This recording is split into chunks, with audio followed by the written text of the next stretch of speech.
Yo, this is your favorite friendly neighborhood Toronto, and today we're going to be talking about Phil Spencer and of course Xbox.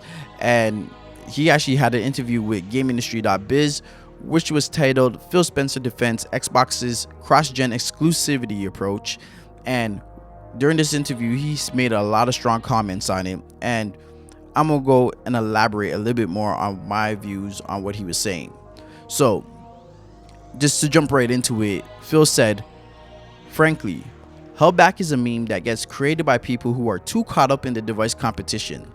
I just look at Windows. It's almost certain if the developer is building a Windows version of the game, then the most powerful and highest fidelity version is the PC version. You can even see that with some of our first party console games going to PC, even from our competitors, that the richest version is the PC version. Yet, the PC ecosystem is the most diverse when it comes to the hardware. When you think about the CPUs and the GPUs from years ago that are there, yes, every developer is going to find a line and say that this is the hardware that I'm going to support, but the diversity of hardware choice in PC has not held back the highest fidelity PC games on the market. The highest fidelity PC games rivals anything that anybody has ever seen in video games. So the idea that developers don't know how to build games or game engines or ecosystems that work across a set of hardware, there's a proof point in PC that shows that's just not the case. So let's just stop there and elaborate and dive in onto what Phil Spencer was saying there, because for me, what I find that Phil is not getting in this particular scenario, and other people that talk about developers developing games for the PC and having it work across multiple different configurations that people have, is that they're talking about the graphical fidelity. Again, the fidelity of the game. He said it multiple times. That is not the game design. The game design is not what's being scaled, but the way the game looks is just pretty much turning off and turning on settings. Whether you have your game running in ultra mode for your shadows, your draw distances could change. Heck, you can even have ray tracing enabled or disabled, and there's also a bunch of different ray tracing settings that could be turned on and turned off and tweaked. So what you have to consider is, when you're in the PC space, what Phil Spencer is also talking about is that in the PC ecosystem, there are gamers who have 2080 Ti's, and in the future there's going to be 3080 Ti's that are going to be out there. These things are pushing graphical capabilities beyond anything that the console market can actually keep up with, since again, graphic cards come out year after year. So yes, when you're able to turn up all the different graphical settings, you're going to have the best fidelity on the PC. But when it comes to the design of the games, there are certain games that if you have them designed specifically with, let's just say with the SSD in mind, say Ratchet & Clank or the Medium, those games are not just going to be able to run on an HDD setup, even in the PC atmosphere, right? Those things will hold a game back. Like, let's just even use this simple example of the game GTA 5 or Call of Duty Warzone, for example. Do you think any of those games are going to be able to run on a PS1, PS2, or even an OG Xbox? No, like, it's just not happening. So I don't know why it's so hard for people to understand that older generations can hold back a game. Now, let's say Rockstar wanted to make GTA 5 and they wanted it just for some reason to work on a PS2. There is no way we would have gotten the same game that we have now. They would have had to change the design, the framework, the foundation of that game for it to be able to work on a PS2. Just the game size alone, it wouldn't work on the size of the discs that were available for the PS2. Like, the advancements in technology also brings the advancement in our games, right? So even when you have the developers developing games for the PC, there is still a design baseline that they have to reach. Anything below that they won't support, because their game won't be able to be designed the way they want it to be designed.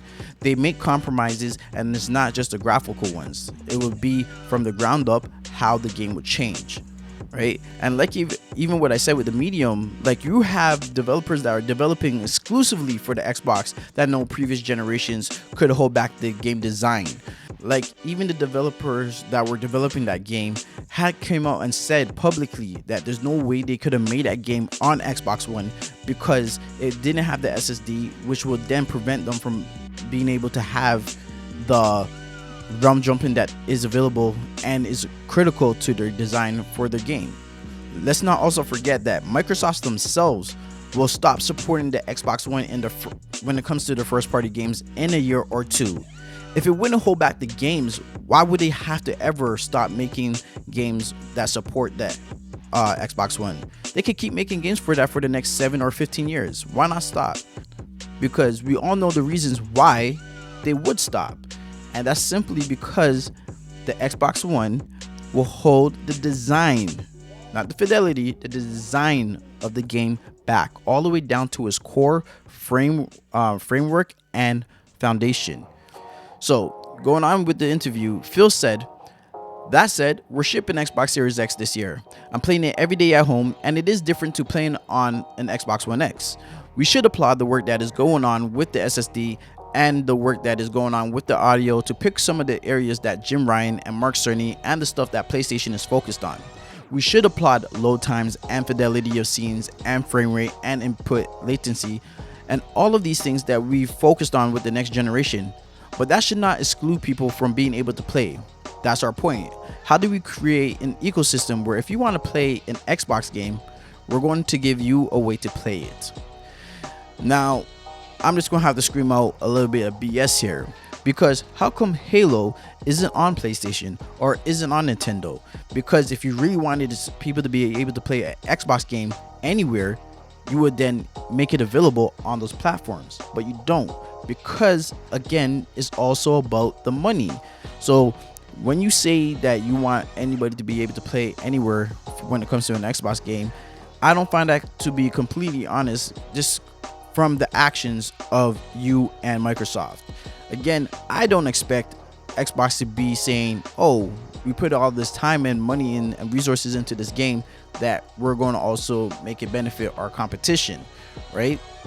At the end of the day, you guys are businesses, and you guys are obviously making things and are giving people reasons to come into your ecosystem. It's the same reason why you won't find iMessage on a Samsung, because iMessage is a product that Apple has made to entice people to go over to their ecosystem. Why would they give it to Samsung? Granted, it would be consumer friendly, but that's also not a smart move on the business side. So I'm just really hearing a lot of marketing and PR speak coming out of Phil's mouth right now. Yes, you're trying to put a good light on Microsoft, but let's just call a spade and be honest, because yes, somebody could be able to go on xCloud and play on their phone, but the phone is not the platform. The platform is actually the cloud's infrastructure that you put in place. So they are still playing those games on Xbox. And the reason why that's important is because that means your bottom line is taken care of and there is more cha-ching in your guys' pocket. Again, I'm not mad at that. You're a business. That's what you guys need to do. Get your money up. You guys didn't become $1 trillion company by mistake. Like, look, I'm getting myself an Xbox Series X and a PlayStation 5, and I think Microsoft has done an amazing job at enticing me to go and give them a next chance this generation, which I plan on doing. I'm excited for July 23rd's first party event and hopefully seeing some groundbreaking gameplay. Now, that's just going to be it for the video. Thank you for those who made it through to the end of this video. Please share, like, and subscribe. Hit the bell notification so you don't miss any of the new videos that get posted. It really does a lot in helping me grow this channel. I will have all the details on where you can follow everything Toronto in the description. So that's everything for now. So it's not bye. Bye. See you later on the next one. And I'm out.